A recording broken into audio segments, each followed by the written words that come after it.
Banquet આવેલું છે, જેની સામે એક થાર ગાડીનો ચાલક જેનું નામ છે દીપક ઉર્ફે દીપો સોમાભાઈ મકવાણા, એણે ત્યાં બે બાઇક ચાલકને ટક્કર મારેલી હતી, જેના કારણે સ્થળ ઉપર જ એક બાઇક ચાલક જેનું નામ છે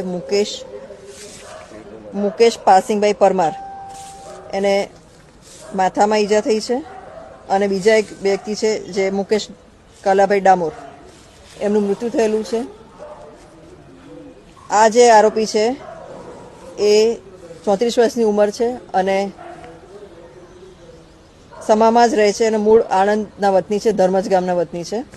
એણે ગઈકાલે હિટ એન્ડ રન કરી અને ભાગેલ હતો, જે અનુસંધાને અલગ અલગ ટીમો બનાવીને અટક કરવા માટે કાર્યવાહી કરવામાં આવેલી હતી. અને રાત્રે એ જ્યારે આ બનાવ બન્યો ત્યારે પોતાની થાર ગાડી સ્થળ પર જ મૂકી અને ભાગી ગયેલ હતા. અને અમારી ટીમે અલગ અલગ જગ્યાએ અને ટેકનિકલ સોર્સથી એને અટક કરેલો છે, જે અહીંયાથી ભાગી અને એ દેણા ચોકડી પાસે ક્રિસ વિલા હોટલ છે એમાં રાતે જતા રહેલ હતો આરોપી, અને ત્યાંથી એને પોલીસે અટક કરેલો છે. આરોપી 10 ધોરણ સુધી ભણેલો છે અને એનું ખાનગી બેંકોમાં લોનના હપ્તા જ રિકવર કરવાનું છે એની કામગીરી કરે છે. આ જે ગાડી છે, મૂળ ગાડી એના મિત્ર લાલચંદ ઉર્ફે લાલાભાઈ પટેલ પાલની છે અને એ ગાડી લઈને એ ગઈકાલે 27 તારીખે અમદાવાદ ગયેલો હતો અને ત્યાંથી ગઈકાલે રિટર્ન આવી અને પછી સાંજે રાત્રિ બજારમાં ગયેલો હતો અને ત્યાંથી ફરી પાછો સમાસાલી રોડ પર આવેલા હતા. અને જ્યારે ત્યાંથી પોતાના ઘરે જતા હતા ત્યારે આ બનાવ બનેલો હતો. પોલીસે તાત્કાલિક આમાં એફઆઈઆર દાખલ કરેલી છે.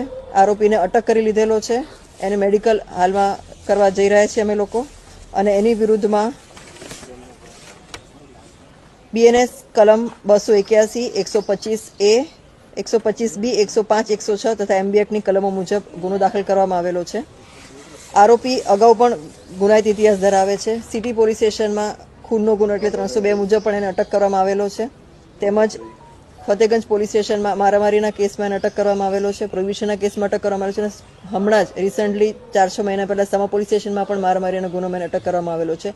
એમ એનો ગુનાહિત ઇતિહાસ પણ ઘણો બધો છે આરોપીનો.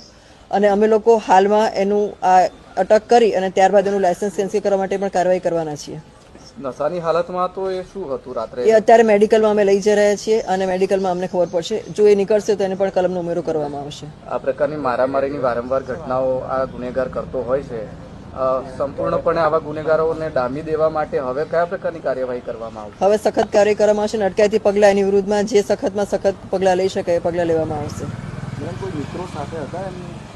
ફૂટેજમાં અમને અત્યાર સુધી કોઈ એવા મિત્રો મળ્યા નથી. નજરે જોનાર જે છે એમના કેવું એવું હતું કે એક જ વ્યક્તિ હતો, છતાં પણ અમારી તપાસ હજી ચાલુ છે. અને કોઈ અમને જણાશે તો એને પણ અમે અટક કરીશું. ગાડીમાંથી કંઈક વાંધાજનક મળી આવ્યું એવું કંઈ? ગાડી